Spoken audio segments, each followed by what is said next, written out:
Okay, next lecture है जी, chapter है diagnosing the database. इसमें हम देखेंगे जी ब्लॉक करप्शन को, डेटा रिकवरी एडवाइजर ऑलरेडी हम देख चुके हैं, दोबारा गो थ्रू कर लेंगे। और फिर मेन जो इस चैप्टर का पार्ट है वो ADR है, automatic diagnostic repository. Data recovery advisor interfaces जो इसके अवेलेबल हैं वो आरमेन है और इंटरप्राइज, आरमेन का कमांड लाइन है और इंटरप्राइज मैनेजर है। और ये क्या करता है, आपके फेलियर्स को डिटेक्ट करता है, और चाहे वो ऑनलाइन फेलियर्स हैं चाहे वो ऑफलाइन फेलियर्स हैं। अनडू और सिस्टम टेबल स्पेस करप्ट हो जाए तो वो ऑफलाइन फेलियर कंसिडर किया जाता है, और अगर आपकी कोई और डाटा फाइल करप्ट हो जाए तो वो ऑनलाइन फेलियर कंसिडर किया जाता है। तो ये इन सारे फेलियर्स को डिटेक्ट करता है और फिर आपको स्क्रिप्ट जनरेट करके देता है। ठीक है, आप करते क्या हैं, आप फेलियर्स को एसेस करते हैं, फिर लिस्ट करते हैं, एडवाइस लेते हैं उनसे, फिर आप रिपेयर करते हैं और फिर आप प्रोएक्टिव मेंटेनेंस परफॉर्म करते हैं। तो ये हम ऑलरेडी कर चुके हैं, इसमें कोई इशू तो नहीं है। कोई भी फेलियर होगा तो ये ऑटोमेटिकली डिटेक्ट कर लेगा। इंटरप्राइज मैनेजर का ये कम से कम ये वाला पोर्शन जरूर रन हो रहा होगा, पूरा इंटरप्राइज मैनेजर एक्सेसिबल नहीं होगा, लेकिन वो जो डाटा रिकवरी एडवाइजर है और इन मेमोरी एक्सेस है वो अवेलेबल होगी जब आपकी डेटाबेस ग्राउंड स्टेज पे होगी। ये खुद ही डिटेक्ट कर लेगा। आप एडवाइज एंड रिकवर करेंगे तो ये आपको खुद ही स्क्रिप्ट बना के दे देगा और आप उसको रिस्टोर एंड रिकवर कर सकते हैं। नॉर्मली लोग इसको यूज नहीं करते। जो आरमेन के ऊपर अगर आप खुद हैंड्स ऑन हैं तो वही वो सारे स्क्रिप्ट आपको जनरेट करके देगा, वही सारी कमांड जनरेट करके दे देगा जो आरमेन के ऊपर आपने चलाना। बिल्कुल बिल्कुल बिल्कुल बिल्कुल ठीक है। एक feature available, feature is there but for those users जो कि आरमेन के ऊपर कंफर्टेबल नहीं है, जिनको आरमेन की फंक्शनैलिटी का नहीं पता, या जो आरमेन के ऊपर जिनको नहीं पता यार रिस्टोरेशन एंड रिकवरी कैसे करनी, ये उन लोगों के लिए। अदरवाइज नॉर्मल जो DBAs हैं, जो एक्सपीरियंस DBAs हैं, वो इस टूल को यूज नहीं करते। ठीक है सर, ये जो लिस्ट पे हम करते हैं कि एडवाइस, ये कोई खास तरह के एरर होता है जो वो करता है? वो सिर्फ डाटा फाइल्स एक्सेसिबल ना हो, डाटा फाइल्स अवेलेबल ना हो, बस उस केस में। मतलब वो अगर आपका ऐसा फेलियर है जैसे कोई टेबल ड्रॉप हो गया तो ये लॉजिकल किसी किस्म की करप्शन को नहीं देखेगा। डाटा फाइल तोड़ दी है, हाँ, उस केस में किया, उसके बाद एडवाइस किया, हाँ जी, फिर रिपेयर में वो रिपेयर मतलब खुद रिस्टोर करके वो कर देगा। यस, कर देगा। वो स्क्रिप्ट बना दिया उसने पहले से, वो स्क्रिप्ट एग्जीक्यूट करेगा और कर देगा। ठीक है।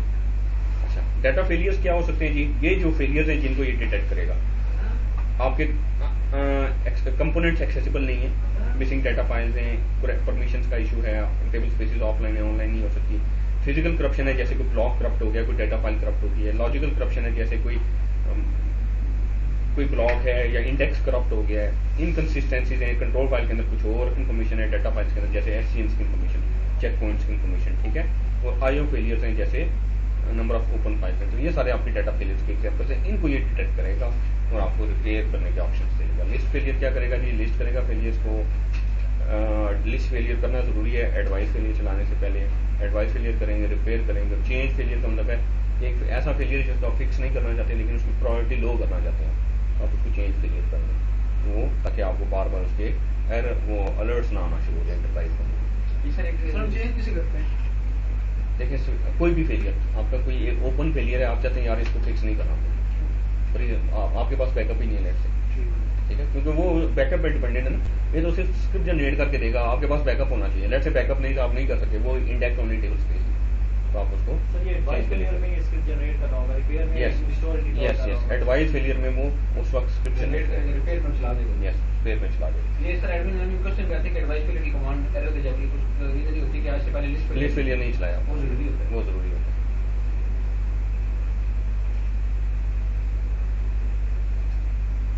ठीक है जी, लिस्ट फेलियर ऑल करेंगे या क्रिटिकल या हाई, लो, क्लोज्ड। अब वो जो ये है ना, चेंज फेलियर और फेलियर का नंबर आगे क्लोज कर देंगे, वो फेलियर क्लोज भी हो सकता है, या हाई या लो भी उसको कर सकते हैं, क्रिटिकल या नॉन क्रिटिकल किया जा सकता है। और एडवाइस फेलियर आप करेंगे तो ये आपको स्क्रिप्ट जनरेट करके देगा। तो आप लिस्ट फेलियर बता रहे हैं, पीछे वो डिफरेंट है, एक्चुअली एक्सपेंड जो चेंज फेलियर में लिस्ट फेलियर में क्यों आया, लो और आई?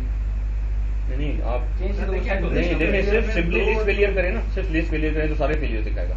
लिस्ट फेलियर में ऑल बाय डिफॉल्ट ऑल होता है, लिस्ट फेलियर में बाय डिफॉल्ट ऑल होता है। आप लिस्ट फेलियर क्रिटिकल भी कर सकते हैं, लिस्ट फेलियर हाई भी कर सकते हैं, लिस्ट फेलियर लो भी कर सकते हैं, लिस्ट फेलियर क्लोज भी कर सकते हैं। ऐसे फेलियर जो आपने क्लोज कर दिए, हाँ, तो ये सारे आप सिंपली लिस्ट फेलियर करेंगे तो सारे आपको दिखाएगा जो करंट ओपन फेलियर है। क्लोज से मुराद वो भी है कि जो हम सेटल कर पाए। यस यस, जिसमें लिस्ट फेलियर क्लोज करेंगे ऐसे फेलियर जो कि हुए थे लेकिन आपने फिक्स कर दिए, वो किसी भी तरीके से आपने मैनुअल किए या आपने इस एडवाइजर के चेंज पीरियड करके प्रायोरिटी तो है, चेंज पीरियड में उसको क्लोज भी कर सकते हैं। बिल्कुल क्लोज भी कर सकता है, वो फोर्सफुली क्लोज कर देगा। क्लोज की फिर रिटेंशन कोई है या पड़े रहते हैं? नहीं देखो वो तो रिटेंशन तो वो लगती है, ये आगे हम पढ़ेंगे ना एडी, ये जाके एडीआर के अंदर जाके सेव होते हैं। अब एडीआर की जो रिटेंशन होगी ना वो उसके ऊपर रिटेंशन, क्योंकि ये सारे जो फेलियर्स की इन्फॉर्मेशन है वो जाके फाइल्स के अंदर रखेगा, ना कि किसी और जगह। ठीक है, एडवाइस फेलियर आपको स्क्रिप्ट जनरेट करके देगा और फिर आप उस स्क्रिप्ट को रिपेयर फेलियर से एग्जीक्यूट करेंगे तो वो आप मैनुअली भी एग्जीक्यूट कर सकते हैं, @ करके उस स्क्रिप्ट का नाम और बात दे दें तब भी एग्जीक्यूट हो जाएगा।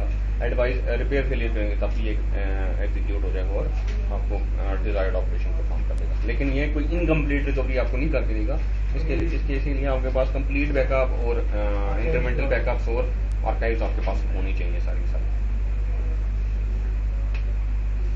Follow the advice failure command. Advice failure चलाना जरूरी है रिपेयर फेलियर से, क्योंकि स्क्रिप्ट वो एडवाइस फेलियर जनरेट करेगा आपका। Repair the specified failure and closes the repeat failure. तो पहले लिस्ट, फिर एडवाइस और फिर रिपेयर। जैसे यहाँ देखिए चेंज फेलियर का नंबर दे रहा है, लिस्ट फेलियर करेंगे तो फेलियर का नंबर बता देगा, जैसे लिस्ट फेलियर करेंगे तो ये आपको बताएगा। प्रायोरिटी लो, अब वो हाई प्रायोरिटी था, ये देखें उसकी प्रायोरिटी हाई थी, उसने लो कर दिया। लेट से आप एक ऐसा फेलियर है, आप लो प्रायोरिटी करेंगे तो उसका फायदा क्या होगा कि आप वो जो इंटरप्राइज मैनेजर में अलर्ट्स है ना वो क्रिटिकल अलर्ट्स आना शुरू हो जाएंगे, हर 5 मिनट बाद अलर्ट आएगा। लो करेंगे तो अलर्ट्स आना बंद हो जाएंगे। आपने अलर्ट्स कन्फिगर किए हुए, ईमेल्स कन्फिगर किए हुए, इसमें आपके बहुत सारे मैनेजर्स हैं लूप में हैं, डायरेक्टर्स लूप में, हर एक को ईमेल शूट होना शुरू हो जाएंगे। ठीक है, तो उस चीज से बचने के लिए आप ये करें, ये इंपॉर्टेंट है। ब्लॉक करप्शन, और ये सिर्फ और सिर्फ आरएन के थ्रू पॉसिबल है। ब्लॉक रिकवरी, आप एक डाटा फाइल पूरी भी करप्ट हो सकती है, ब्लॉक डाटा फाइल के कुछ ब्लॉक्स भी करप्ट हो सकते हैं। ठीक है, ब्लॉक करप्शन 2 तरह की होती है, एक होती है मीडिया करप्शन या फिजिकल करप्शन भी कहते हैं, और एक होती है लॉजिकल या सॉफ्टवेयर करप्शन। ठीक है, whenever a block is read और return a consistency check is perform. Block का वर्जन चेक किया जाता है, ब्लॉक का एड्रेस चेक किया जाता है, और ब्लॉक का चेकसम अगर इनेबल्ड है, कुछ पैरामीटर्स हैं आगे चल के देखेंगे वो इनेबल है तो ये चेक किया जाता है। अगर ब्लॉक कंसिस्टेंट है तो ठीक है, अगर नहीं है तो एरर आ जाता है आपको कि block corrupted.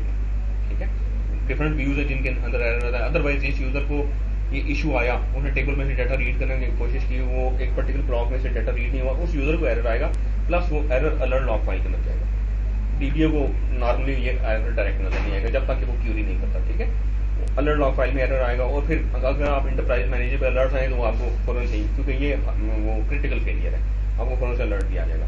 Sir physical corruption तो ये है कि आपका जो फिजिकल मीडियम था उसमें कुछ आ गया। हाँ, लॉजिकल सॉफ्टवेयर करप्शन में क्या है? मींस के आपका किसी भी वजह से ओएस पे किसी भी वजह से आपकी फाइल के अंदर कोई ब्लॉक करप्ट हो गया, मींस के वो आपका जो ब्लॉक है उसका हेडर ब्लॉक ठीक है, उसमें डाटा ठीक है लेकिन हेडर करप्ट है, या हेडर ठीक है उसमें डाटा करप्ट है, रीड नहीं हो रहा किसी भी वजह से। ठीक है, दैट इज सॉफ्टवेयर फेलियर या लॉजिकल करप्शन। अच्छा, एक हम डाटा फाइल है उसको हम ये खोल देते हैं, खोलने से कुछ नहीं होता, आप खोल के उसको एडिट करते हैं, हाँ एडिट कर देंगे तो वो करप्शन हो जाएगा। करके उसमें एक हाँ, करप्शन हो जाएगा। मैं आपको सेव करके बाद नहीं होगी फिर तो करप्ट हो जाएगा।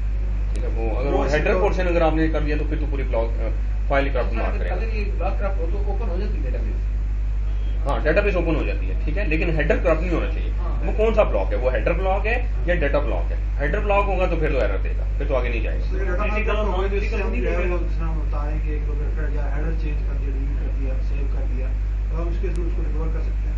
देखिए बैकअप होना चाहिए ना, यू शुड हैव बैकअप। आप वही देखें, आप डाटा रिकवरी एडवाइजर यूज करें या आप खुद करें, वो डाटा रिकवरी एडवाइजर भी वही कमांड आपको करके देगा जो आप नॉर्मली चलाते हैं, रीस्टोर एंड रिकवर की कमांड के अलावा कोई डिफरेंस नहीं होगा। सर जो हमारा फाइल का साइज होता है डाटा फाइल का, वो डिवाइडेड बाय ब्लॉक साइज करें तो वो नंबर ऑफ ब्लॉक्स वही होंगे। यस, बिल्कुल ऐसे, बिल्कुल ऐसे ही। अच्छा, एरर क्या आता है जी? ओरा 01578 ये एक एरर है जी। एक ये एरर क्रिटिकल है और एक होता है ओरा 00600, उसको ओरा 600 एरर कहते हैं। ये 2 बड़े क्रिटिकल एरर है। ठीक है, 01578 और 00600 ये एरर अगर आ जाए तो वो मेजर इशू है।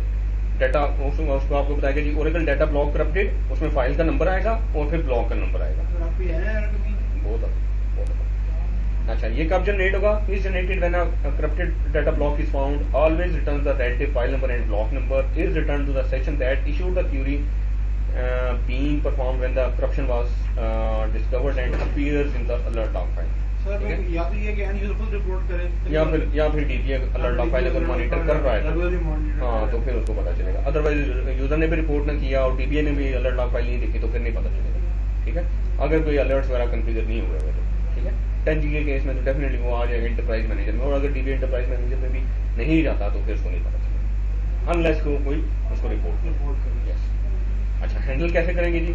Check the alert log file and operating system log files, use available diagnostics tool to find out the type of corruption.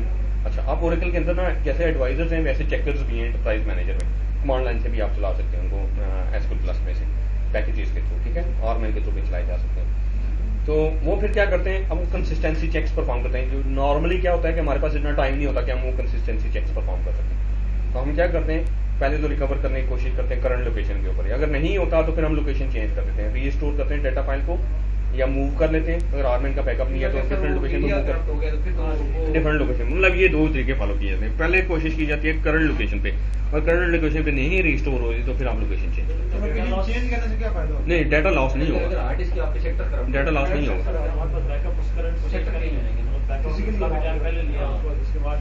हाँ नहीं, डाटा लॉस उस केस में होगा जब आपके पास बैकअप पुराना है और आर्काइव्स नहीं है। अगर बैकअप पुराना है और आर्काइव्स हैं तो फिर तो डाटा लॉस नहीं होगा, ठीक है। फिर वो सिंपली रिस्टोर एंड रिकवरी करेंगे आप, ठीक है, और अल्टरनेट लोकेशन पे रिस्टोर करेंगे, सेट न्यू नेम के थ्रू रिस्टोर करेंगे, अदरवाइज कोई इशू नहीं।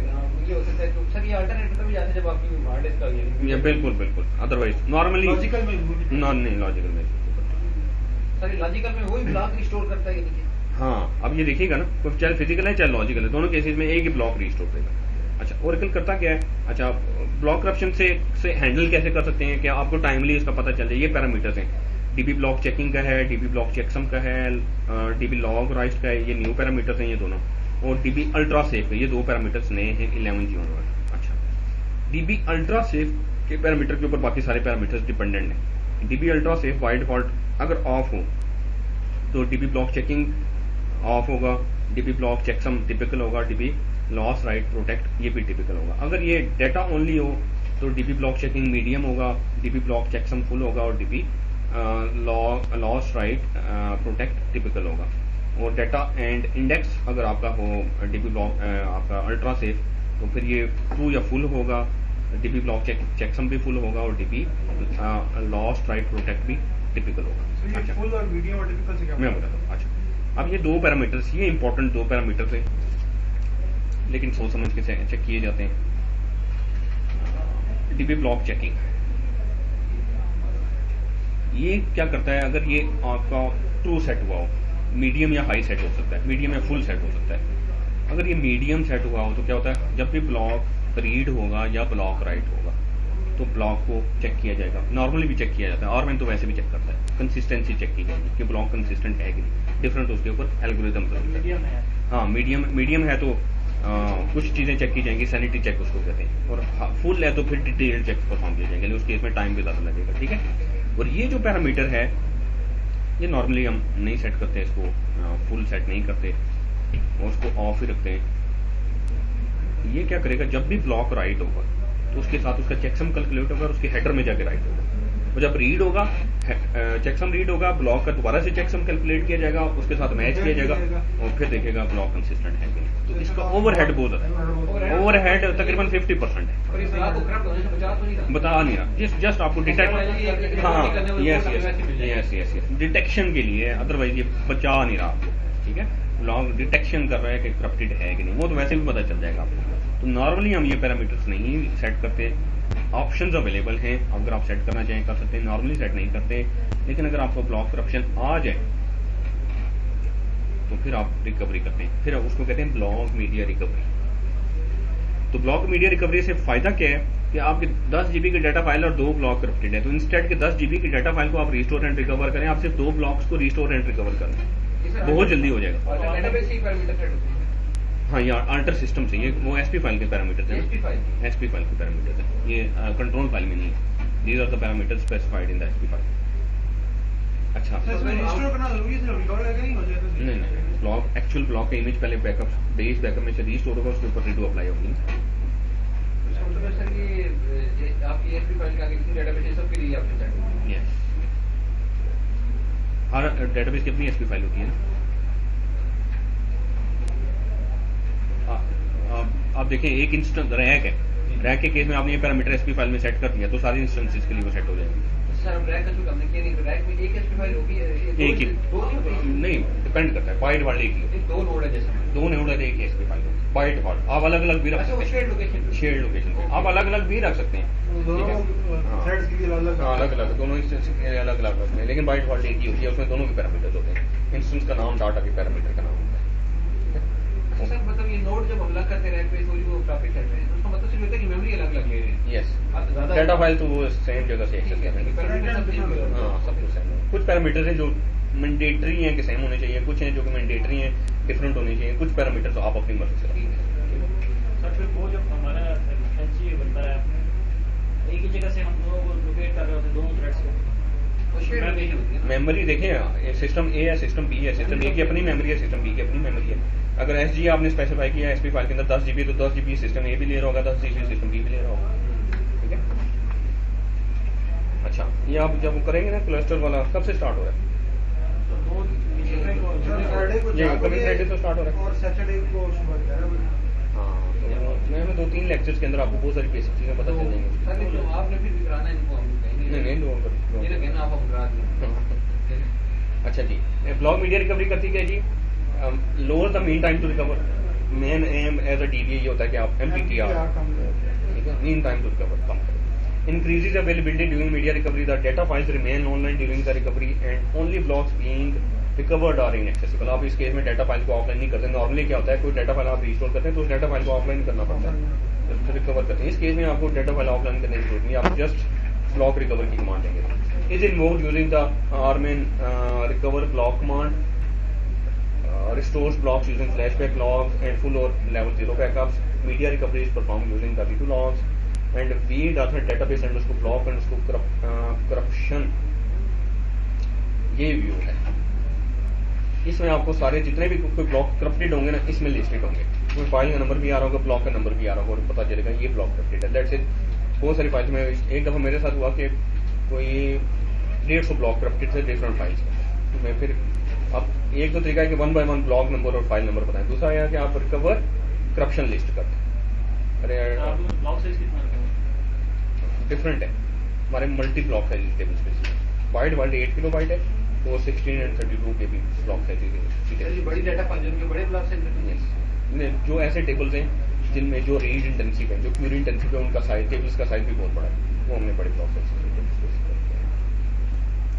प्रीरेक्विजिट्स के लिए ब्लॉक की मीडिया रिकवरी के लिए डाटाबेस आपकी आर्काइव लॉग मोड में होनी चाहिए। हाँ जी, और आपके पास एक फुल लेवल 0 का बैकअप या फुल बैकअप होना चाहिए।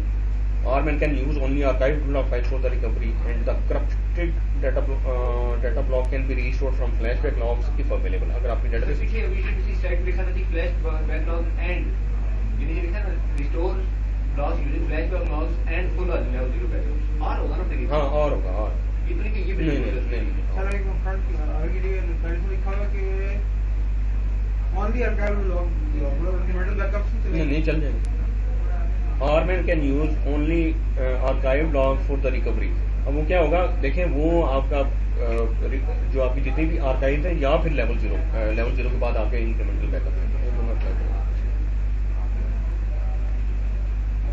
कैसे करेंगे जी? लेट्स से कोई पर्टिकुलर ब्लॉक करप्टेड है तो आप सिंपली करेंगे recover data file 6 block number 3, ठीक है। या ये भी कर सकते हैं रिकवर ब्लॉक्स, मल्टीपल ब्लॉक्स अगर आपने रिकवर करने हैं तो आप ये देते हैं। या आप ये करेंगे रिकवर करप्शन लिस्ट और recover all blocks logs in the B.NET data base block corruption, वो सारे आपके रिकवर कर देगा। हाँ जी, देखें वो होता ही है कि आपके पास, मेरे पास डेली फुल बैकअप होता है, तो मैंने जब वो किया तो लास्ट फुल बैकअप में तो उसने ब्लॉक्स को रिस्टोर किया और उसके ऊपर रिटर्न लाया, ठीक है।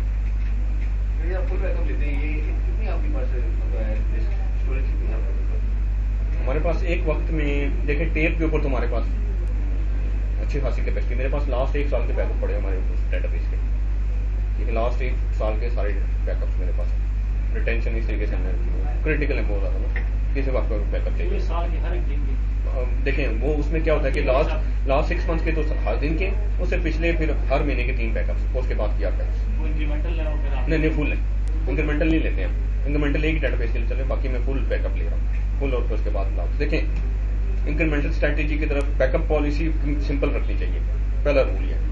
देखें, जब इंक्रीमेंटल की तरफ वो उस वक्त जाना चाहिए जब आप फुल बैकअप नहीं ले सकते। कॉन्स्टेंट है कि वो बैकअप जो टाइम है, वो बैकअप विंडो है वो थोड़ी है, और बैकअप जो है वो फिर आपके वो पीक आवर्स के दरमियान आ जाता है। जैसे हमारा जो बैकअप विंडो है वो रात को 10 बजे से 12 बजे से लेकर सुबह 6-7 बजे तक है। अगर इससे ज्यादा ओवरलैप हो जाएगा बैकअप तो फिर हमें इंक्रीमेंटल बैकअप की तरफ जाना पड़ेगा। अगर आपके पास ऑप्शन अवेलेबल है और आप फुल बैकअप ले सकते हैं और आपके पास जो बैकअप विंडो है वो सफिशिएंट है, तो go for the full backup and return of archives के बैकअप। फुल बैकअप उनमें सबसे बड़ी डेटा कौन सी जिसका फुल है?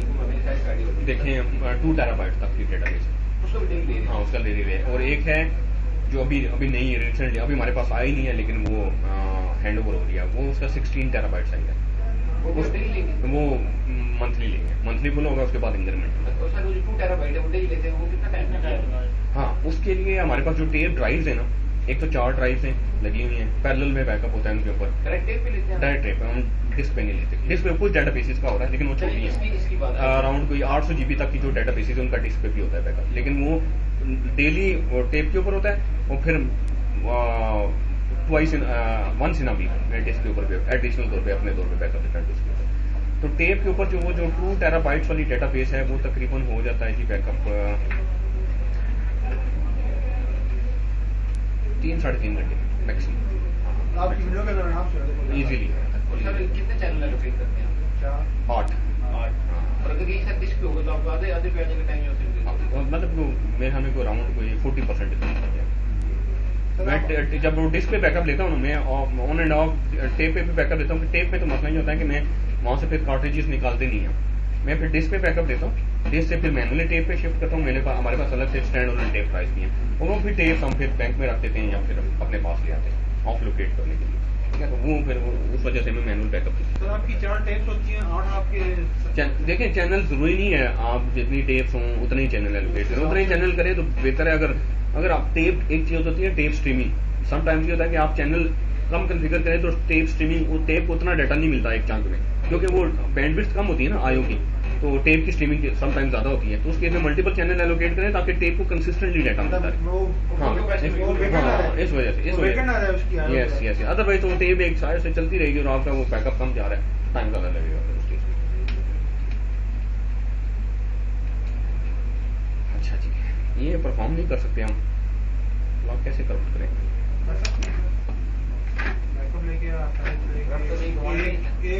करप्ट करने की कमांड नहीं है। एक डीबी फाइल को खोलें, एडिट करें। नहीं यार उसका हेडर करप्ट हो जाएगा, मसला ये। तो हेडर को इंट्रोड्यूस नीचे से आगे ट्राई करते हैं, लेकिन कौन से टेबल में से करप्ट होगा फिर वो हम देख लेंगे ना, कौन से टेबल में से होगा, कौन से डेक में से होगा। लेकिन इस तरह नहीं बताते। नहीं वो ऐसे कैसे, जब तक करेक्शन डिटेक्ट नहीं होगी। हाँ बैकअप ले लेंगे फिर हो जाएगा, फिर वो डिटेक्ट करेंगे। हाँ चले करते हैं, डाटा फाइल का बैकअप ले लेते हैं। एक नहीं है हमारा डाटा फाइल, उसका मैं ऐड करूंगा। हाँ एक नई डाटा फाइल ऐड करते हैं, क्रिएट करते हैं टेबल स्पेस सिस्टम में ताकि ऑप्शन ही ना गए तो लंबे जाएंगे। हाँ क्रिएट टेबल स्पेस।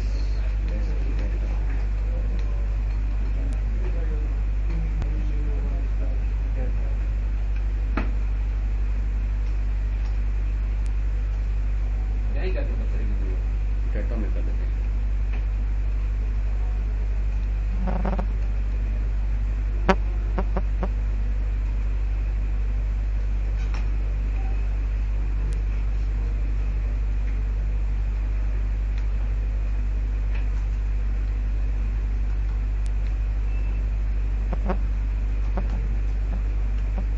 हम सर रिमोटिंग के ऊपर big file table space create करते हैं 100 अच्छा बहुत घंटा तो वो बनाते ही रहते हैं file big file table space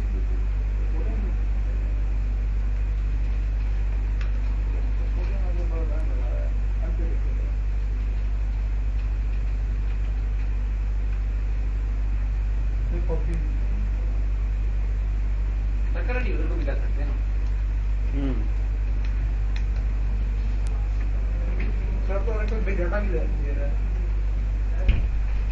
कैसे दे बिग डाटा डाटा ये बिग फाइल हो रहा है। नहीं ये ये तो कंसेप्ट है ना, बिग डाटा तो कंसेप्ट है, ऐसा डाटा जो आपसे नॉर्मली हैंडल नहीं हो सकता, वो बिग डाटा कहलाता है। वो टेराबाइट्स पर सेकंड पेटाबाइट्स एक्साबाइट में डाटा, तो वो बिग डाटा कहलाता है, वो कंसेप्ट है, वो कोई टेक्नोलॉजी नहीं है, वो कोई टेक्नोलॉजी नहीं है।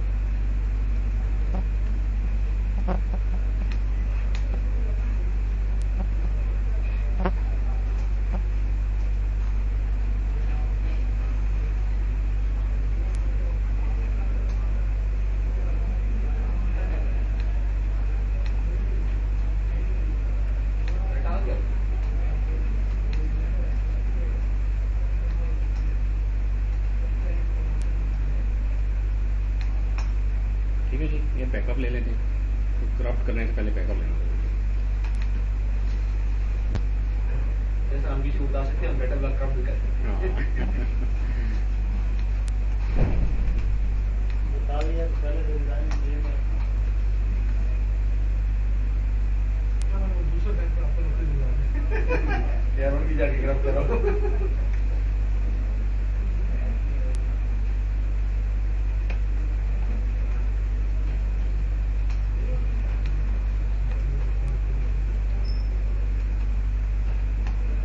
शट डाउन नहीं करेंगे हम उसको, जरूरी नहीं।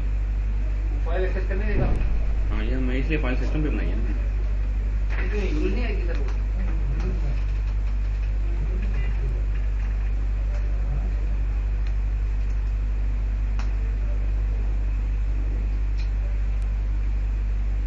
एक ये उड़ा दीजिए। एक बार डीडी कर देंगे।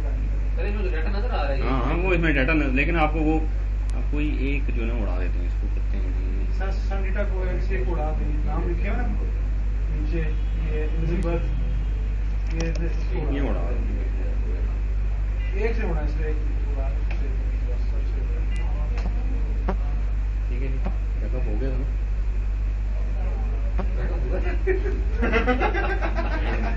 उड़ाने के बाद कर दिया। याद आया कि बैकअप हुआ कि नहीं।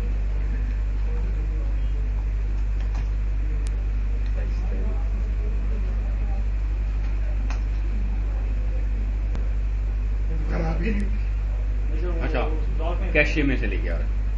अच्छा, दोबारा से, सर आपने कभी तक ये क्वेरी की ही नहीं है। लेकिन हमने क्रिएट तो किया ना। सर डाउन करके आप कर दें।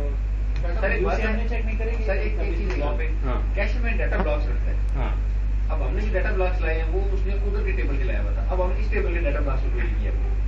देखें, अब वो तो बेशक इस इस टेबल अब तो इस के, वो रीड करके तो लाया ना, वो रीड करके डाटा आपका लाया बफर कैशे के अंदर, ठीक है। वहां से फिर वो किसी डाटा फाइल के ब्लॉक्स पढ़ के लाया। बेशक उसी ब्लॉक्स के थे, फिर वो जो जिन ब्लॉक्स के अंदर उनको इंसर्ट करना था, वो ब्लॉक्स भी रीड करके मेमोरी में लाया, ठीक है। और फिर उसमें इंसर्ट किया और फिर अपडेट राइट। किए। यस, ठीक है।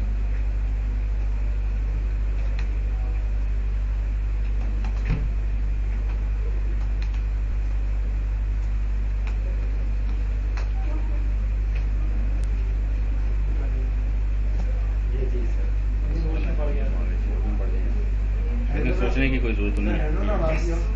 ठीक है जी, का लेट और ब्लॉक। अब इसको करप्ट करते हैं, इसको आप रिकवर करते हैं। आप दुआ करें, करप्ट तो हो गया, रिकवर हो जाए। ड्रॉप करना आसान होता है। हाँ, रिकवर मसला आता है। बाकी सर जब हमारे यहाँ देखे ना किस किस चीज में होती है। Really? सर नहीं पहले पुलिस नहीं करेंगे। नहीं, इसमें लिस्ट करने की क्या जरूरत है, आपको पता चल गया। अब लिस्ट में आ चुका होगा वो। हाँ।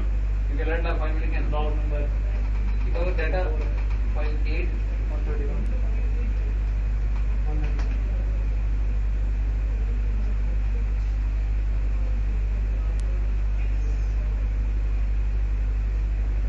रिस्टोर स्लाइस निकालिए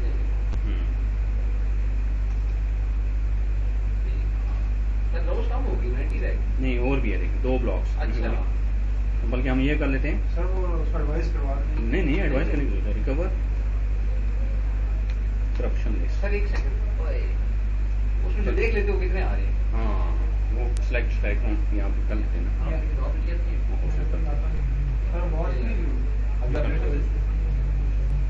ठीक है जी, सारे कर दिए। सारे ब्लॉक, क्योंकि मेरे ख्याल में हमने वो जो टेबल किया ना, जो किया है ना, वो मेरे ख्याल में पेरेंट टेबल होगा, तो उसकी बहुत सारी डिपेंडेंट रोज होंगे, इसलिए उसने कर दिया। सर ये मोड स्टेज पे हो सकती है? हाँ, चाहिए। आर्काइव से भी हो जाएगा ना, आर्काइव से। नहीं, लेकिन बेस बैकअप होना चाहिए। देखिए उस ब्लॉग का इमेज तो होना चाहिए ना, बेस बैकअप होना चाहिए। सिर्फ आर्काइव से वो देखें, आर्काइव क्या होता है, पहले बैकअप रजिस्टर होता है, उसके ऊपर आर्काइव अप्लाई होता है। हाँ, तो जब क्या कोई ब्लॉग है, उस ब्लॉग का बेस इमेज रिस्टोर करेगा। सर इसमें एक ही समझ लिया। हाँ। सर वो जब मैं शुरू में पढ़ी थी 3-4 कमांड आ रहा है, एडवाइस। देखें, मैं दो ऑप्शन हैं, अगर आप वो भी इसको भी यूज करते हैं ना, advice repair, list failure, advice failure, repair failure, तो उसमें यही कमांड जनरेट करके देती है। हमें कमांड खुद पता थी, सर वही काम कर देता। ये सब कुछ कर देता आपको। इस केस में उसमें क्या करता है, यही कमांड आपको जनरेट कर देता है। हमने ये कमांड मैनुअल कर ली। मैंने आपको बताया दो ऑप्शन है आपके पास, या तो वो रिकवरी एडवाइजर यूज करें, या आपको खुद पता है तो आप खुद कर लें। हम रिकवरी एडवाइजर नॉर्मली यूज नहीं करते, ठीक है, तो इट्स अप टू यू। वजह से क्या देखें यार, आपको खुद जब पता है कि आप उसमें टाइम ज्यादा वेस्ट हो रहा है ना, आपको खुद पता है कि यार आपने क्या करना है, रीस्टोर की कमांड चलानी है, रिकवर की कमांड चलानी है, और काम हो जाएगा। अब इसमें डेटा फुल रीड होगा, इसमें हमें स्पेसिफिक पता है कि ये हाँ, बिल्कुल। ब्लॉक करना है, ये हाँ। डेटा फाइल है। उसमें हो सकता है वो आपको जो स्क्रिप्ट जनरेट करके दे, हो सकता है वो पूरी डाटा फाइल ही रजिस्टर कर दे। लिस्ट करेगा तो पूरा हाँ, एक्सेस करेगा ना। हाँ, हर एक चीज को। बिल्कुल। दूसरी बात वो एक्सेस ये- करते हुए उसको टाइम लगेगा। आपको पता है कि मैंने एक चीज करनी है, तो वो सर करता है। दूसरी भी नहीं हो सकता, उसको 5 चीजों जिसमें हम 4 को भी नहीं कर सकते। हाँ, बिल्कुल वो तो सारा कुछ बिल्कुल, वो सारा कुछ शुरू हो जाएगा। सर एक और हमारे काम सर अगर 3-4 पैरामीटर अगर सर करप्शन को मॉनिटर कर दिया, अगर उनमें से कोई भी हमने नहीं सेट होता बाइट पर, हाँ, तो नहीं होना तो चाहिए। ये रिकवर करप्शन लिस्ट पॉपुलेट कैसे है? देखें, ये खुद ही ये इसका उससे कोई ताल्लुक जब नहीं। अलर्ट लॉग में जाता है तो वो भी देखिए, वो तो आपका आर्मैन जब भी बैकअप लेगा, या जब भी कोई यूजर डाटा रीड करेगा, और ब्लॉक करप्टेड होगा, तो ये ऑटोमेटिकली पॉपुलेट हो जाएगी। उसके लिए वो पैरामीटर्स टू होना जरूरी नहीं है। अभी रीड नहीं किया, फिर नहीं आएगा। फिर नहीं पॉपुलेट होगी डेफिनेटली, फिर तो आपको पता ही नहीं चलेगा। ठीक है ना, नमाज पढ़ लेंगे। ये सर सिंपली कैसा जो काम नहीं, ऐसे ही होता है, वो ऐसा ऐसा बना सीखता है। ओके जी, तो ब्लॉक करप्शन आपको क्लियर होगी। अब आगे है जी ADR। 11G ऑनवर्ड ओरेकल ने सेंट्रलाइज्ड लोकेशन दे दिया, जिसको नाम दिया जी ADR का, ऑटोमेटिक डायग्नोस्टिक रिपोजिटरी। पहले क्या हुआ करता था आपकी, जैसे ओरेकल ने 10G ऑनवर्ड आपको दिया जी फ्लैश रिकवरी एरिया या फास्ट रिकवरी एरिया।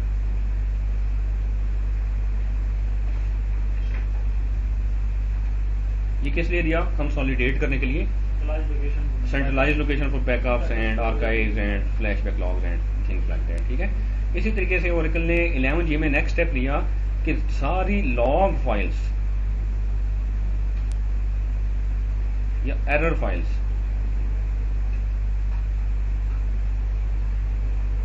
या ट्रेस फाइल्स, उनको सेंट्रलाइज एक लोकेशन पे किया। उस लोकेशन को उसने ऑटोमेटिक डायग्नोस्टिक रिपोजिटरी का नाम दिया। ठीक है जी, पहले क्या हुआ करता था जी, ये इंडिविजुअल पैरामीटर थे। बैकग्राउंड डंप टेस्ट का पैरामीटर था SP फाइल के अंदर, वो पैरामीटर जहां पे पॉइंट करता था वहां पे आपकी अलर्ट लॉग फाइल और आपकी ट्रेस फाइल्स पड़ी होती थी फॉर बैकग्राउंड प्रोसेसेस। जैसे आपका DB राइटर है, लॉग राइटर है, SMON P1, वो अपनी ट्रेस फाइल्स और अलर्ट लॉग फाइल, ये पैरामीटर जहां पे पॉइंट करता था वहां पे होती थी। कोर डंप में आपकी जितनी मेमोरी से रिलेटेड इशू आते थे, वो कोर फाइल्स वहां पे पड़ी होती थी। ये डिफरेंट फोल्डर था। देन यूजर डंप टेस्ट एक डिफरेंट लोकेशन थी, जहां पे आपके जितने भी सर्वर प्रोसेसेस हैं यूजर्स के अगेंस्ट जो क्रिएट किए जाते हैं, उन्होंने अगर कोई एरर इन्फॉर्मेशन राइट करनी या ट्रेस फाइल जनरेट करनी है, तो वो इस लोकेशन पर जनरेट करते थे। लिसनर की फाइल्स डिफरेंट लोकेशन के ऊपर जाके जनरेट होती थी। वो फाइल वो पाथ ही टोटल डिफरेंट था। अगर आप ASM यूज कर रहे हैं या आप यूज कर रहे हैं क्या नाम है, नहीं ASM, और इसके अलावा आपके पास है क्लस्टर पे रैक के केस में, तो उस केस में उनकी लॉग फाइल्स डिफरेंट लोकेशन पे बनती थी। ठीक है, तो हर लॉग फाइल और बहुत सारी डिफरेंट लोकेशन आपको मैनेज करने पड़ती हैं 11G से पहले। उसमें इशू क्या है कि लेट से आपको कोई मसला आया और कोई ऐसा इशू है कि वो बग है कोई, तो ओरेकल आपसे डिफरेंट तरह की फिर वो ट्रेस फाइल मांगेगा, ये ट्रेस फाइल दें, ये ट्रेस फाइल दें, ये ट्रेस फाइल दें, फिर वो मल्टीपल लोकेशंस पे जाके आपको मैनुअली निकालनी पड़ेगी।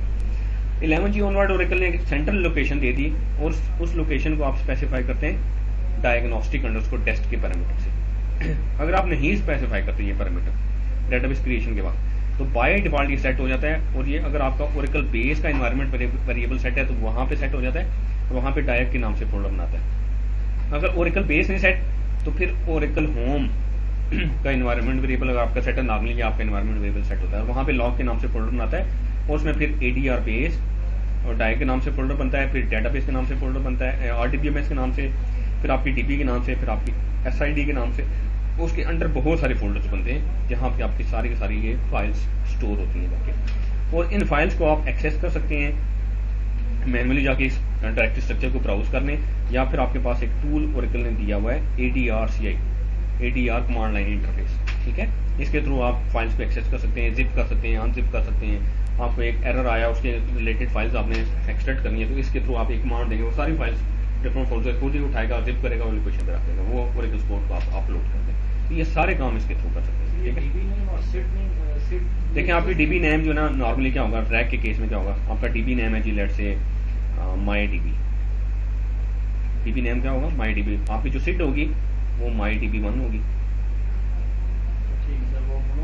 और माई डीबी 2 होगी, दोनों एंड सो। तो सीट डिफरेंट हो सकती है, ठीक है। बाय डिफॉल्ट आपके केस में सेम होगा, डीबी नेम भी वही होगा और सीट नेम भी वही होगा। सर अगर ओरेकल होम पे पैरामीटर सेट हुआ हो, हाँ, उसमें होता है ये बाय डिफॉल्ट अगर आपका ओरेकल बेस सेट हुआ तो ओरेकल बेस में डायग के नाम से फोल्डर होगा, और अगर ओरेकल बेस नहीं सेट हुआ तो ओरेकल होम में लॉग के फुल नाम से फोल्डर होगा, और उसके अंदर by default Oracle base he set हुआ होता है। तो हम देख लेते हैं जरा इसको, आप ये अपने एनवायरनमेंट में देखें जी।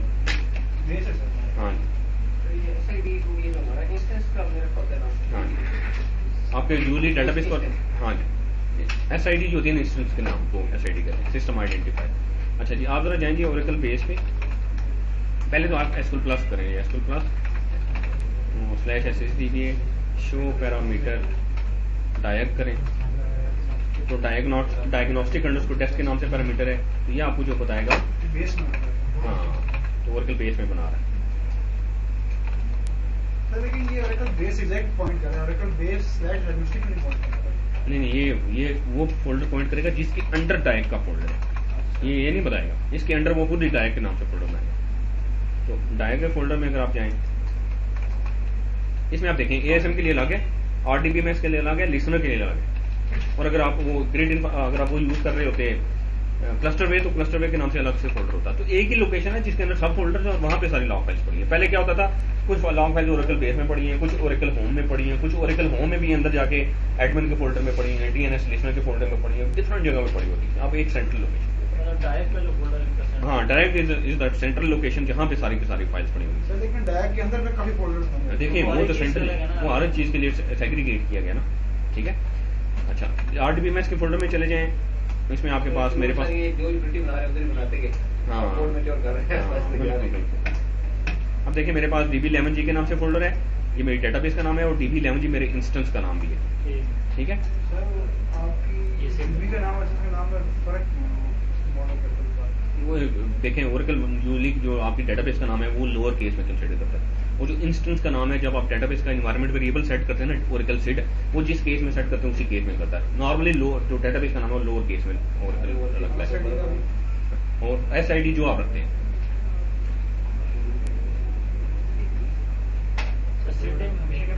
नहीं, आपकी मर्जी है। ओरेकल अंडरस्कोर सीड का जो एनवायरनमेंट वेरिएबल आपने डेटाबेस क्रिएशन से पहले अपर केस में सेट कर दिया था, तो अपर केस में डेटाबेस, और ये लाइनिंग यूजर में केस सेंसिटिव है, विंडोज के केस में केस सेंसिटिव नहीं है, ठीक है। लाइनिंग यूजर में केस सेंसिटिव, अगर आप यहाँ पे ओरेकल सीड में एक्सपोर्ट ओरेकल सीड और DB11G लोअर केस में लिख दो, वो फिर वो रिकॉग्नाइज करेगा लोअर केस के साथ, क्योंकि देखिए वो फाइल्स के नाम है ना, यस, तो देखिए फाइल्स के नाम डिपेंडेंट है ना ओरेकल सीड के ऊपर। आपकी जो SP फाइल है वो ओरेकल सीड के बेस के ऊपर बनाई जाती है, तो ओरेकल इसको रिकॉग्नाइज ही नहीं करेगा फिर, ठीक है। और देखिए सॉरी, लाइनिक्स जो है ना, लाइनिक्स के लिए हर चीज केस सेंसिटिव है, फाइल का नाम केस सेंसिटिव है, तो इसके लिए फिर आपको अगर इंस्टेंस का नाम अपर केस में आपने क्रिएशन का किया था तो फिर आप अपर केस में लोगे सेट करेंगे।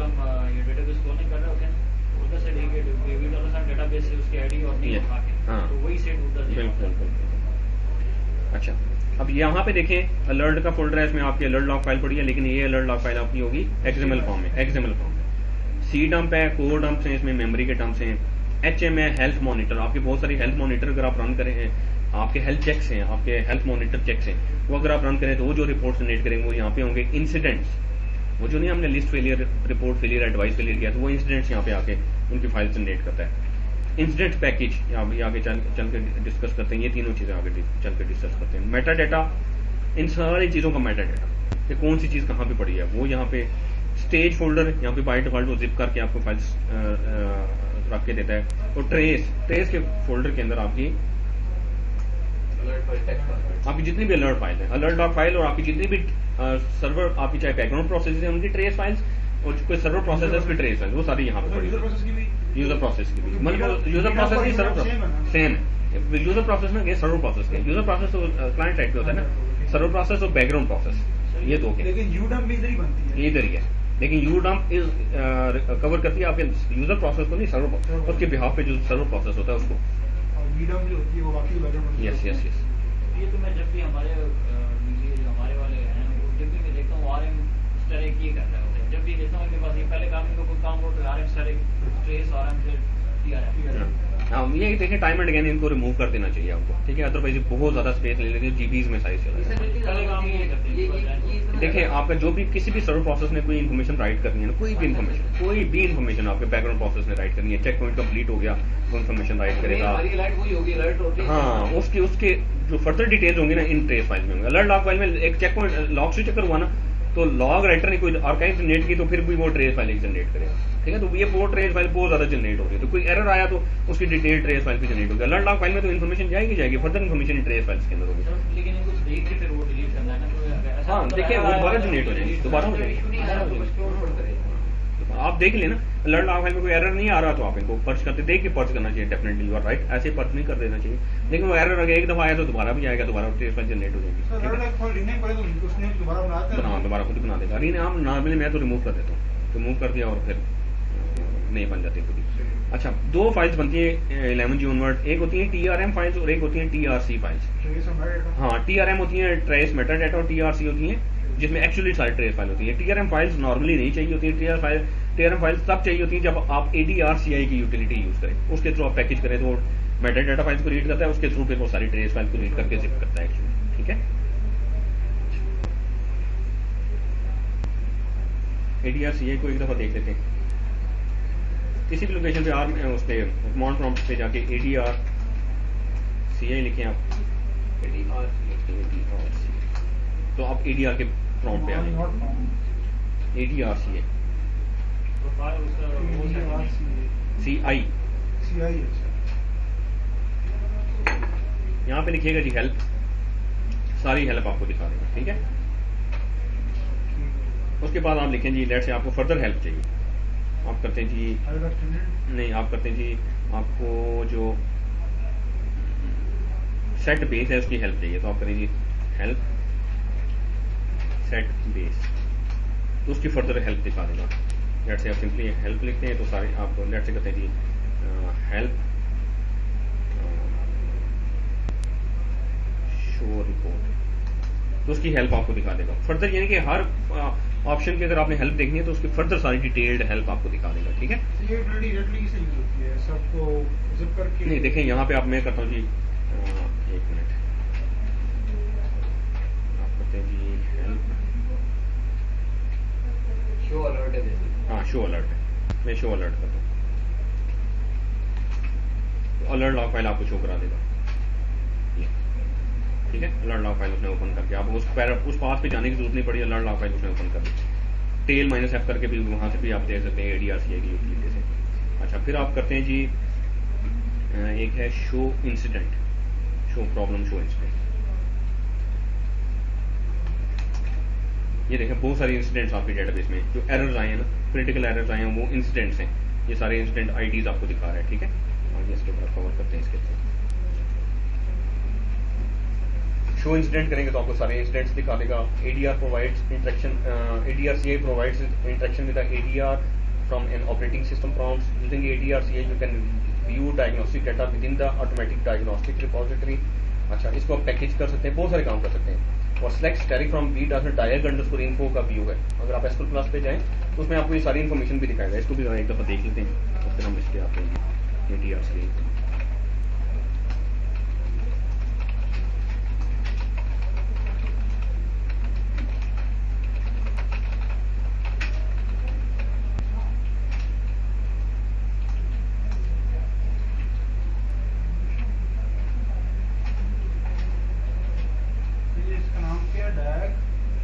diag_info $, diag_info का व्यू है।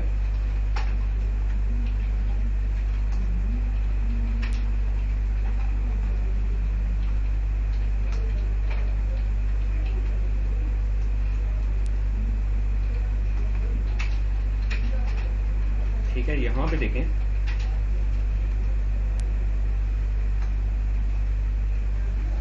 ये आपको दिखा रहे हैं जी कि डायग इनेबल्ड है, ऑटोमेटिक डायग्नोस्टिक रिपोजिटरी इनेबल है, एडीआर बेस क्या है, इस करंट डेटाबेस के लिए एडीआर होम क्या है, ट्रेस फाइल कहाँ पे पड़ी है, अलर्ट लॉग फाइल कहाँ पे है, इंसिडेंट फाइल्स कहाँ पे हैं, एंड सो ऑन। ये वो जो डिटेल फोल्डर्स है ना उनकी डिटेल आपको दिखा रहे हैं। एक्टिव प्रॉब्लम्स कितने और एक्टिव इंसिडेंट्स कितने, ठीक है, ये आपको काउंट्स बता रहे हैं। ये सारी डिटेल्स आपको यहाँ से पता चल जाएंगी। Location of diagnostic trace files, मैंने जैसे आपको पहले बताया कि प्रीवियस जो आपकी रिलीजेस थी उनमें user dump test, background dump test, background dump test, code dump और यूजर या बैकग्राउंड डंप टेस्ट के डिफरेंट लोकेशन हुआ करते थे। अब ये एडीआर होम के अंदर ही डिफरेंट फोल्डर्स हैं जिनके अंदर सारी चीजें हैं और ये डिफरेंट लोकेशन के ऊपर पहले ये पॉइंट करते थे। अब ये सारी की सारी सेंट्रलाइज्ड एक ही लोकेशन के ऊपर है, एक ही मेन फोल्डर है जिसके अंदर वो सारी लॉग फाइल्स रखी हुई है, ठीक है। अब जरा उससे जनरेट करते हैं इंसिडेंट फाइल्स, दोनों तरीकों से आपको दिखा देता हूँ।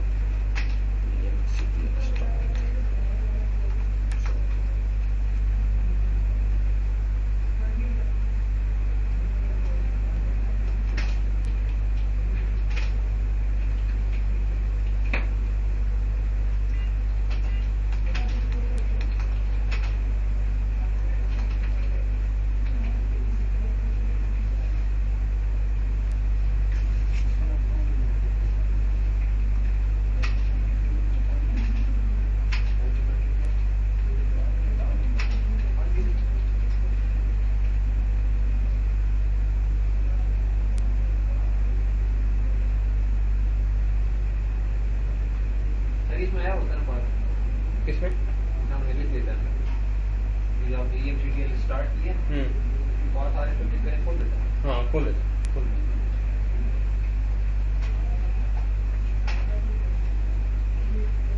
फिर जो सेट लाइन है और ये फॉर्मेट वाला जो है ये छुट्टी में ये काम नहीं करता करता है तो मैं कहता हूँ ये मतलब इसको तो खास फर्क नहीं पड़ता। स्क्रीन साइज थोड़ा बड़ा कर लें और फुटी को फुल स्क्रीन करके करें आपको। ये तो एसक्यूएल प्लस आप कमांड लाइन इन्वोक करें, जहाँ मर्जी से एसक्यूएल प्लस इन्वोक करें ये चलेगा। ये तो स्क्रिप्ट प्लस कर रहा है। हाँ ये तो एसक्यूएल प्लस कर दिया। इस तरह चल रहा है आपका हाँ ठीक है, वो उसके थ्रू हमने किया हुआ ना। हाँ ये सिम के थ्रू तो लिस्टन चल रहा होगा। चल रहा है।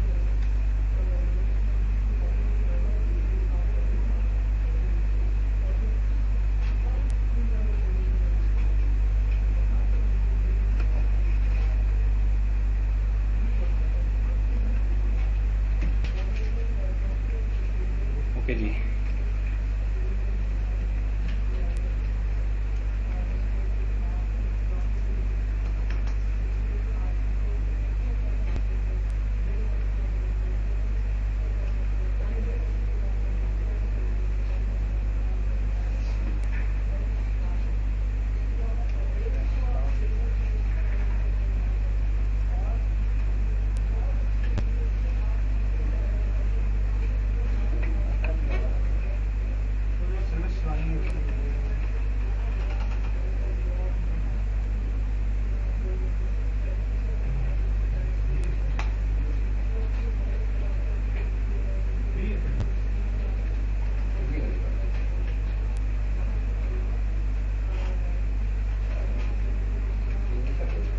ओके जी।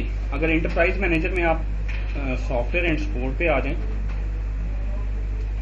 और यहाँ पे आपके पास है जी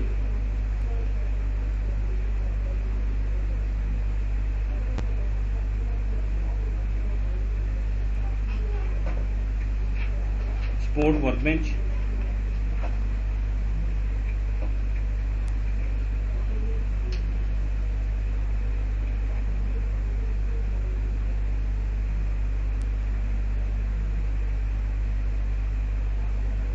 उसमें ये देखें आपको इंसिडेंट्स दिखा रहा है। ये ब्लॉक करप्शन का इंसिडेंट आया था। ठीक है 1578 हमने वो जो ब्लॉक रिकवर किए थे 3 ब्लॉक्स करप्टेड आए थे। अच्छा अब इसको अगर आप पैकेज करना चाहें तो इसको सेट करना पड़ेगा, इसको पैकेज करते हैं।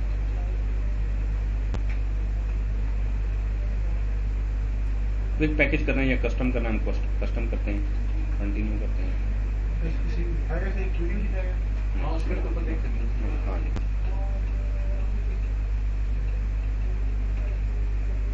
अच्छा पैकेज का नाम क्या होगा, डिस्क्रिप्शन देना चाहें तो वो दे सकते हैं। अच्छा जी ठीक है जी, हम डिफ़ॉल्ट नाम जाने देते हैं और लोकेशन इसको बतानी चाहिए थी। अच्छा नहीं, पैकेज के बाद जब हम इसको पैकेज को दोबारा से जिप करेंगे तो उस वक्त ये क्या करेगा, इस पैकेज रिलेटेड कुछ फाइल्स क्रिएट करेगा और इसकी जितनी भी ट्रेस फाइल है उनकी इन्फॉर्मेशन उसमें डाल देगा। फिर हम इस पैकेज को जिप करके किसी जगह रख लेंगे या यहीं से अपलोड कर देंगे स्पोर्ट के ऊपर। ठीक है अब ये उसने देखें ये कर दिया। अब आपने क्या करना चाहिए कि इसमें ये एक पैकेज क्रिएट कर दिया उसने एक प्रॉब्लम के अगेंस्ट। अब इस प्रॉब्लम के साथ आप इंसिडेंट्स इंक्लूड करना चाहें या एक्सक्लूड करना चाहें तो आप कर सकते हैं। एक प्रॉब्लम लेट से आया डाटा करप्शन का, वो कितनी दफा आया, ठीक है वो इंसिडेंट्स हैं। ठीक है प्रॉब्लम होता है कि पहली दफा कोई एरर आया, वो एक एरर है, वो एक प्रॉब्लम है आपके लिए। फिर वो जितनी दफा आया उसके इंसिडेंट्स हैं, एक दफा आया एक इंसिडेंट है, 2 दफा आया दूसरा इंसिडेंट है, 3 दफा आया तीसरा इंसिडेंट है। तो आप क्या कर सकते हैं, इस आपने जब पैकेज क्रिएट किया तो इस नाम से उसने पैकेज बना दिया। अब इसके साथ चाहते हैं कि आप कुछ बाय डिफॉल्ट क्या करेगा, कुछ लीडिंग इंसिडेंट्स और कुछ ट्रेलिंग इंसिडेंट्स डाल देगा। लीडिंग इंसिडेंट्स का क्या मतलब है, जैसे पहले 2 अकरेंस और आखिरी 2 अकरेंस उठा के उसकी सारी फाइल उठाएगा, जिप करके आपको दे देगा। आप अपनी मर्जी से अगर आप इंसिडेंट्स इंक्लूड करना चाहें वो सारे कर सकते हैं या एक्सक्लूड करना चाहें वो कर सकते हैं। और उसके बाद अगर आप इसको इसकी फाइल जनरेट करना चाहें, यहाँ पे फाइल्स पे आते हैं,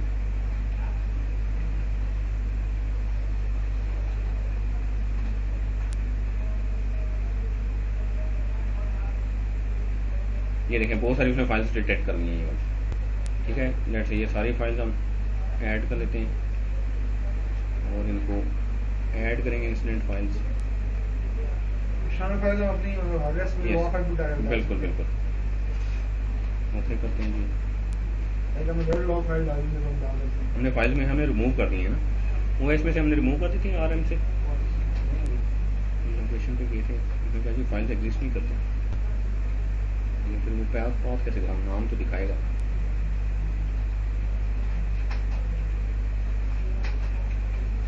इसको फिनिश करते हैं, इसको जरा जनरेट कराते हैं जिप फाइल्स।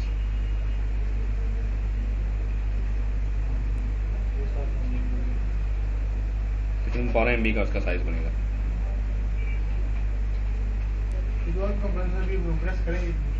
ये खुद ही कंप्रेस करेगा, यहीं से सारा कंप्रेस करेगा आपकी specified location. By default ADR के अंदर ही जाके वो इंसिडेंट के फोल्डर में जाके ये जिप कर देगा। अदरवाइज आप क्या कर सकते हैं, अपनी मर्जी की लोकेशन पे कर सकते हैं इसको। वो जनरेट अपलोड फाइल, इसको करता हूँ जी, जनरेट करता हूँ। ये देखें बाय डिफॉल्ट उसने आपको सारी लोकेशन बताएगा कि उसने कहाँ पे जनरेट किया। अब जनरेट अगर आप करते हैं तो आपसे फिर लोकेशन मांग लेगा कहाँ पे करें। फुल जनरेट करेंगे और स्केड्यूल करना है, इमीडिएट करेंगे और इसको सबमिट कर देते हैं।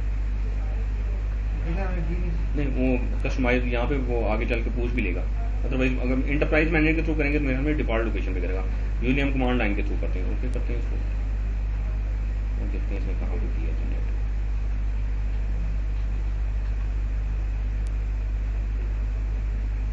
इसमें होगा कि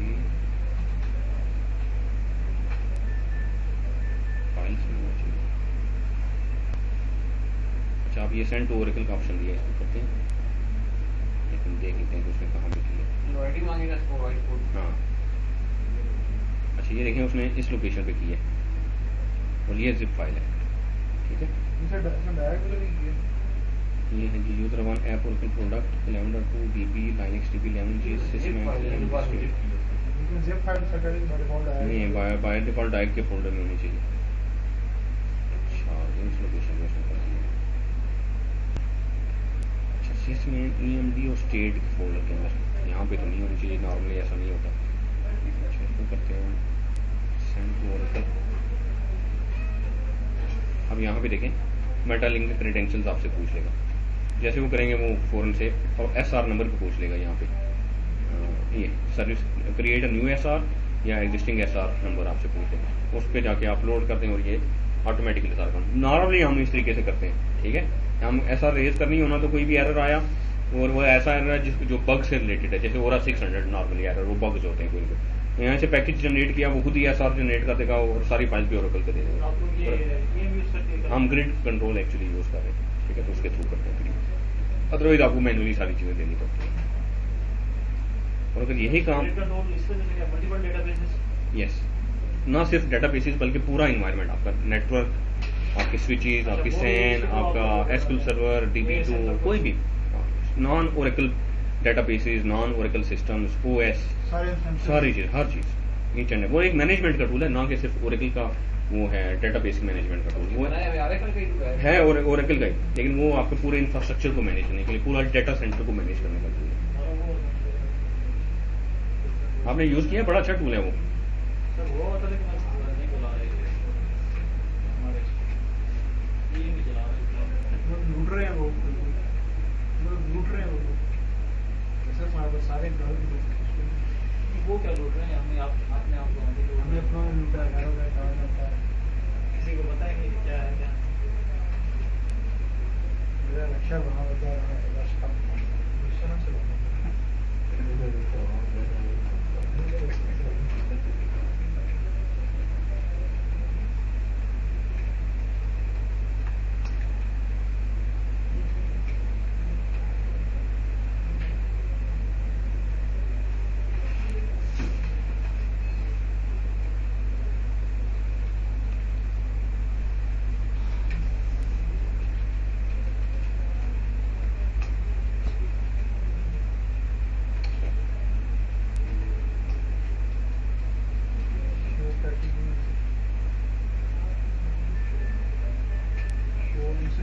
शो होम्स, अब देखिए मल्टीपल होम्स है, ASM का होम अलग है, DB11G का होम अलग है, DB11G इसका होम अलग है। तो मैं इसको बताऊँ सेट होम, ये कमांड किस होम के ऊपर चले, ASM पे चले या किस पे चले। मैंने ये सेट होम कर दिया, अब मैं करता हूँ जी show IPS, show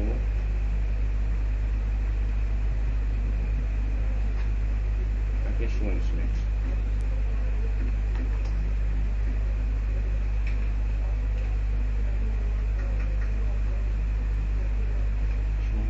package package.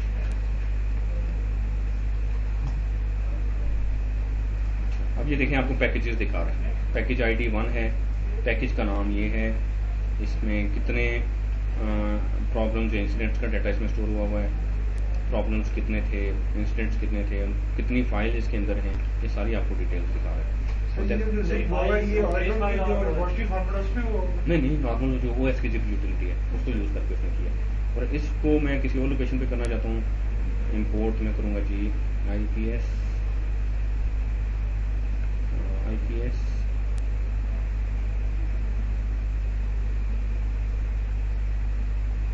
Create package. अच्छा, जो वहाँ पे काम उसने किया, तो आप कमांड लाइन से कर सकते हैं। आप कर सकते हैं कि IPS पैकेज, आगे इंसिडेंट, सर IPS में स्पेस दें, यस,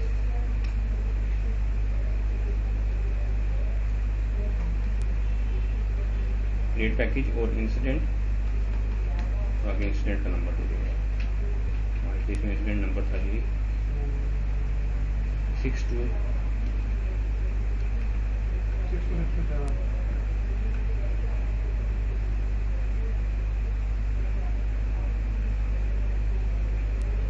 ठीक है। उसने क्या किया, पैकेज यस क्रिएट कर दिया उसने, और फिर आप इसको सेव कर सकते हैं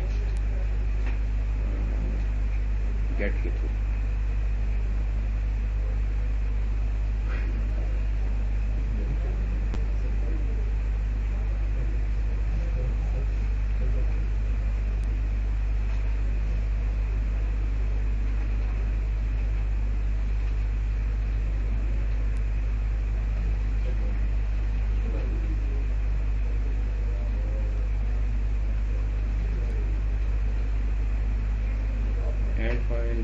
नोट है copy file create package.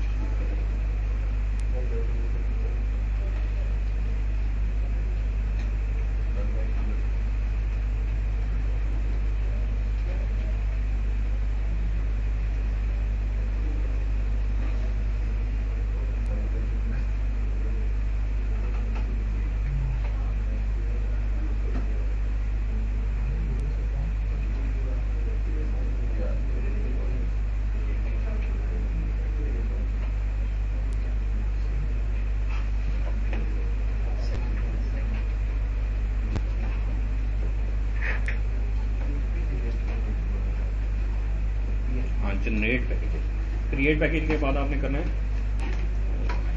IPS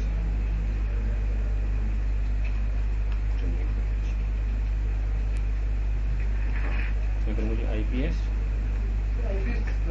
हाँ ये देखें वो उसकी पैकेज जनरेट करने के लिए एक कमांड है, ठीक है। IPS जनरेट पैकेज का हमने पैकेज जब जनरेट किया था उसमें पैकेज का नंबर दिया होगा, देख लेते हैं। ये क्रिएट पैकेज 2 किया गया वो इस इंसिडेंट की बेस किया। मैं करूँगा IPS जनरेट पैकेज 2 इन /u01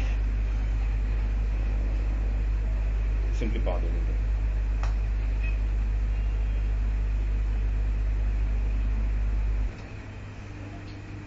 ये सारी फाइल उधर जाके एक जिप क्रिएट करेगा, एंड पे आपको बता देगा कि ये फाइल उसने वहाँ पे क्रिएट कर दी।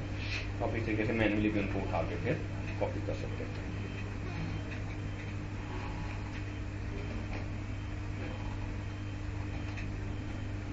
ओके जी,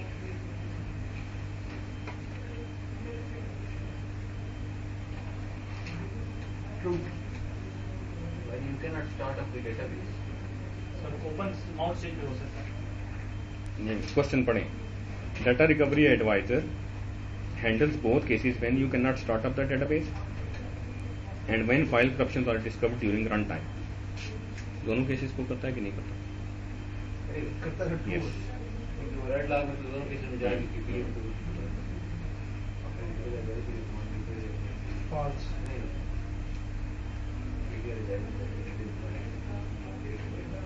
False. कहाँ पे होती है?